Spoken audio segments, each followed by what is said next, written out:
स्वागत है दोस्तों आप सभी का हमारे YouTube चैनल पर। आज हम करेंगे द हिंदू का एडिटोरियल एनालिसिस। इसके अलावा जो दूसरे टॉपिक्स थे वो फ्लड को लेके थे, इंडियन एक्सप्रेस के, और कुछ पॉलिटिकल इश्यूज हैं जैसे राहुल गांधी की जो भारत जोड़ो यात्रा है और उस तरह का जो पूरा इशू है। एक इंडियन एक्सप्रेस में ज़रूर आया था वो अबॉर्शन को लेके, वो जो हम 2 दिन पहले कवर कर चुके हैं। तो अभी जो नया इशू है जो हमने कवर भी नहीं किया है और बार बार जो है बहुत न्यूज़ में भी है, वो है women choice a threat to Iranian state. आप जानते हैं कि ईरान में अभी कुछ इशू चल रहा है वुमेन के हिजाब को लेके। थोड़ा सा ब्रीफ कर देता हूँ कि क्या है पूरा का पूरा इशू। देखिए, ईरान में जो लॉ है वो स्ट्रिक्टली रिकमेंड करता है कि वुमेन्स को जो है हिजाब पहनने होंगे अगर वो घर से बाहर जाती हैं, तो चाहे वो किसी भी तरह का आउटफिट पहने। और इस हिजाब की जो स्ट्रिक्ट कंडीशन है वो ये है कि इसमें से बाल थोड़े से भी बाहर नहीं निकलने चाहिए। अगर थोड़े से भी वो बाल बाहर निकलते हैं तो उसे वायलेशन माना जाएगा ड्रेस कोड का और उन्हें जो है एक सेवरली पनिश्ड किया जाएगा। तो अभी जो है एक लड़की थी जिसका नाम था महसा अमीनी। महसा अमीनी जो है, इसकी 22 साल उम्र थी और ये जो है अपने घर से बाहर निकल गई बिना हिजाब पहने। मतलब इसने जो है ड्रेस कोड का जो है वायलेशन कर दिया। और जब वो सड़क पे घूम रही थी इस तरीके से, तो कुछ पुलिस ने जो है उनको देख लिया और पुलिस ने उनको इमीडिएटली अरेस्ट कर लिया। अरेस्ट करने के 72 घंटे बाद जो है उनकी लाश पाई गई। और इसके बाद क्या हुआ वो आप सब जानते हैं कि पूरे ईरान में जो है आपका प्रोटेस्ट हो रहा है, मैसिव प्रोटेस्ट हो रहा है। सभी वुमेन्स जो हैं सड़कों पे आ गई हैं और वो डिमांड कर रही हैं ग्रेटर फ्रीडम एंड ऑटोनॉमी। और ये डिमांड जो है आपकी ईरानियन वुमेन्स की केवल और केवल ईरान तक ही रिस्ट्रिक्टेड नहीं है, अब ये एक वर्ल्ड वाइड प्रोटेस्ट बनता जा रहा है। और दूसरी बड़ी सिटीज़ हैं, वेस्टर्न सिटीज़ जैसे कि आपका लंदन हो गया, रोम हो गया, पेरिस, न्यूयॉर्क, यहाँ सभी जो है आपका सब के सब जो है प्रोटेस्ट कर रही हैं महिलाएं, मुस्लिम महिलाएं, ताकि वो सपोर्ट कर सकें ईरान में जो महिलाओं के साथ हो रहा है। वहीं इनके सपोर्ट में जो है बहुत सारी एजुकेशनलिस्ट हैं, फैकल्टीज़ हैं, यूनिवर्सिटी प्रोफेसर्स हैं, वो भी आए हैं। इवन स्कूल के स्टूडेंट्स भी जो है सपोर्ट कर रहे हैं और स्ट्राइक कर रहे हैं इस प्रोटेस्ट के खिलाफ, इस प्रोटेस्ट के समर्थन में सरकार के खिलाफ। वहीं ईरानियन गवर्नमेंट जो है बहुत ही हार्श तरीके से इनके साथ डील कर रही है। उन्होंने सोशल मीडिया के ऊपर कंट्रोल कर लिया है, टीवी वगैरह के ऊपर कंट्रोल कर लिया है, और इंटरनेट से भी जो है वो कोशिश कर रहे हैं कि ज़्यादा से ज़्यादा कम्युनिकेशन ना हो सके और सब कुछ जो है आपका सेंसर कर दिया जाए। तो ये एक तरह की जो है फ्रीडम एंड लिबर्टी पे जो है पूरा का पूरा रिस्ट्रिक्शन है। और ये कोशिश हो रही है कि मेल जो है आपका हेजमनी को बरकरार रखा जाए।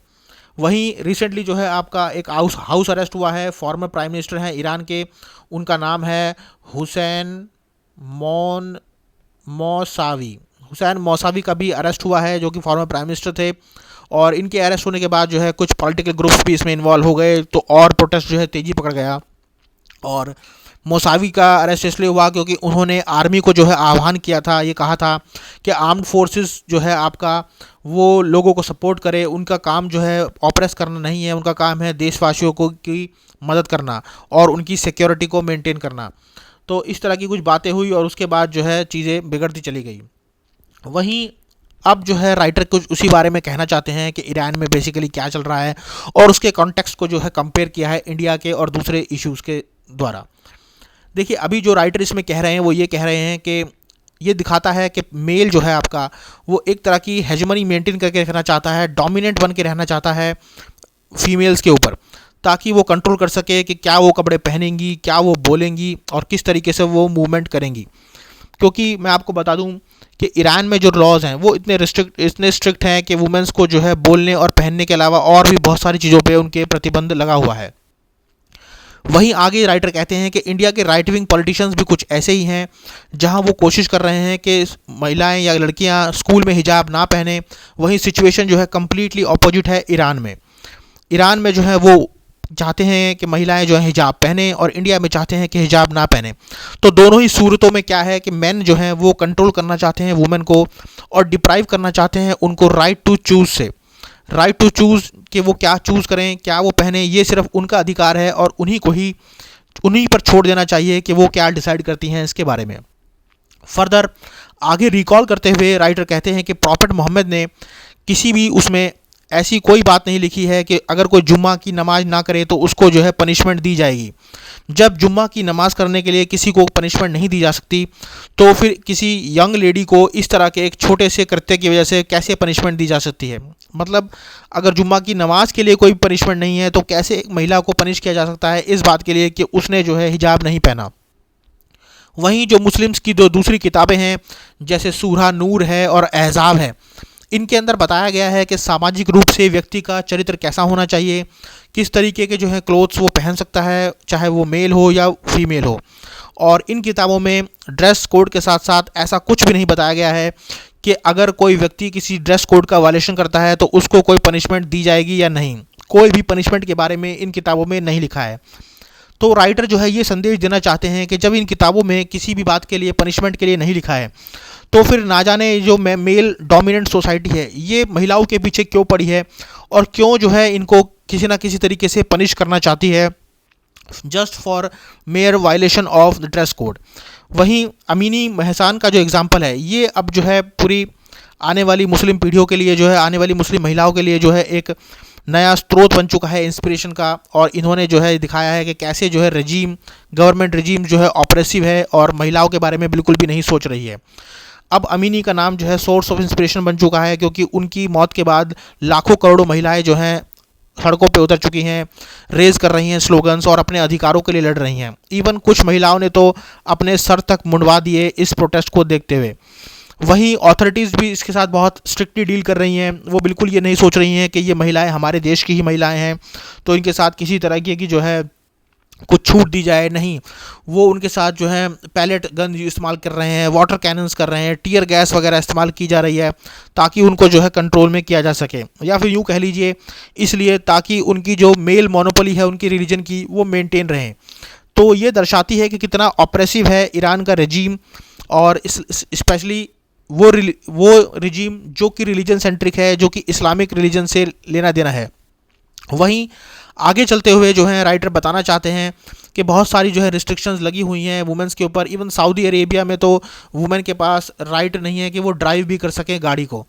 तो इस्लामिक वर्ल्ड के अंदर इस तरह की काफ़ी रिस्ट्रिक्शंस हैं। वो अकेली मूव नहीं कर सकती घर से बाहर। अगर उन्हें घर से बाहर जाना होगा तो कोई ना कोई मेल पुरुष उनके साथ रहेगा ताकि जो है वो जहाँ भी जाएँ वो सुरक्षित रहें। वहीं इसके अलावा कुछ उसके अंदर जो है वो अपना चेहरा भी नहीं दिखा सकती। अपना चेहरा उन्हें ढक के रखना होगा हमेशा, चाहे वो घर में हैं, घर में सिर्फ पति के सामने ही अपना चेहरा दिखा सकती हैं। दूसरे चाहे उनके देवर हों या ससुर वगैरह हों, उनके सामने वो कभी भी जो है बिना हिजाब के नहीं आती हैं। वहीं बार बार जो है मुस्लिम धर्म के अंदर जो है ऐसा सिखाया जाता है कि जो लड़कियां हैं उनको जो है एग्जाम्पल दिए जाते हैं खदीजा के। कौन है खदीजा वो मैं बता देता हूँ कि खदीजा जो है प्रॉफेट मोहम्मद की पहली वाइफ थी और खदीजा जो है एक बिजनेस वूमेन थी 7th सेंचुरी की। तो बार बार जो है ये कहा जाता है कि सभी मुस्लिम लड़कियां जो हैं खदीजा की जैसी बने और उनके जैसी जो है एक बिजनेस वूमेन बने। वहीं दूसरी तरफ जो मुस्लिम मौलाना हैं या मुस्लिम धर्मगुरु हैं वो जो है आपका चाहते हैं कि महिलाएं जो हैं घर में हमेशा बंद रहें, वो बाहर ना जाएं। तो आप ही बताइए कि ये किस तरीके का कॉन्ट्राडिक्शन है, जहाँ पर एक जगह उनको वो जो है खदीजा का एग्जाम्पल दिया जाता है, बिजनेस वूमेन बनने की इंस्पिरेशन और जो है इंकरेजमेंट दी जाती है। वहीं दूसरी तरफ मौलाना जो है ये कहते हैं कि वो सिर्फ घर में ही रहेंगी, क्योंकि वो पर्दे में रहने के लिए ही बनी हैं। तो जब इस तरह के कॉन्ट्राडिक्शंस होंगे तो ऑब्वियसली कहीं ना कहीं जो है आपका कहीं ना कहीं जो है फिर मूवमेंट होगा ही, प्रोटेस्ट होगा ही, क्योंकि हर एक व्यक्ति जो है इस जीवन में कुछ करना चाहता है और अपनी जीवन को जो है अच्छी तरीके से जीना चाहता है। वहीं जो ईरान के लॉ हैं हिजाब के, ये कंपलसरी बने थे 1983 में। इससे पहले ईरान के अंदर कभी भी जो है आपका हिजाब का रूल नहीं था। इवन 1979 के इस्लामिक रेवोल्यूशन से पहले वुमेन्स जो हैं आपका बहुत ज़्यादा फ्री थी, उनकी लाइफ जो है बिल्कुल वेस्टर्न वर्ल्ड जैसी थी और उन पर किसी भी तरह की रोक टोक नहीं थी। ये इस्लामिक रेवोल्यूशन हुआ है 1979 में और उसके बाद ये पूरा का पूरा जो है शिया क्लेरिकल्स के कंट्रोल में आ गया पूरा ईरान, और उसके बाद जो है पूरा का पूरा धर्मांतरण होता चला गया। एक के बाद एक रिस्ट्रिक्शंस लगती चली गई, चाहे वो महिलाएं हों या फिर कुछ हद तक पुरुषों पर भी। वहीं जो अब रिसेंटली रिप्रेशन हो रहा है ये दिखाता है कि ये कोई नया नहीं है, इससे पहले भी बहुत ये कंटिन्यू होता चला आ रहा है। स्टेट ने बहुत ही रिस्ट्रिक्टिव मेजर्स लिए हैं, चाहे वो फिल्म मेकर्स हों, राइटर्स हों, स्पोर्ट्स पर्सनस हों, और उन सबको जो है कुछ ना कुछ वजहों से शरण लेनी पड़ी थी दूसरे देशों में।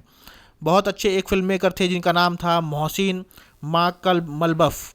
तो ये आपका एक रेवोल्यूशनरी फिगर भी थे 1979 में, लेकिन जब इन्होंने जो है कुछ बातें उठानी शुरू कर दी जहाँ पे अपना रिस्ट्रिक्शन ज़्यादा हो गई थी और कुछ चीज़ों के लिए जो है आज़ादी मांगने की कोशिश की, तो इनको ऊपर जो है अत्याचार होने लगा और लास्ट में इन्हें माइग्रेट करना पड़ा इस कंट्री से।